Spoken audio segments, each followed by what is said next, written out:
Well, we started planning this course and we thought about what are the things that are very important for dentists who are doing IV sedation to be able to do. And we looked at these other curricula and said, what's missing in this one? What's missing in that one? And we came up with a curriculum that is all inclusive. We have 65 hours of online content that you do before you come to the course. We let you do your ACLS training at home, and then you come to Vesper Institute where you spend 3 days with us, 24 hours of additional in-person education where we teach you above and beyond what you learned in the modules.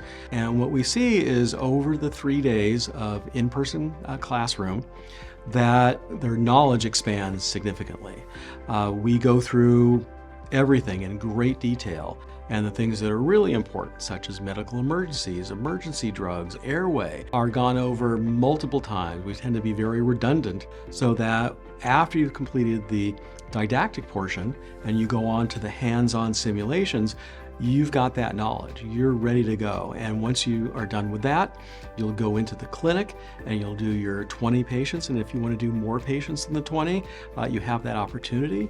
We teach you how to do IV sedation for short procedures like a single extraction, as well as something that might last an hour and even 2 hours, so that you learn how to administer the drugs, how to titrate them properly, not only to the patient, but also to the duration of your procedure, so the patient's comfortable the entire time. And when the students are completed, they've done their 20 cases or 22 cases, whatever makes them comfortable, they are ready to go bring IV sedation into their practice.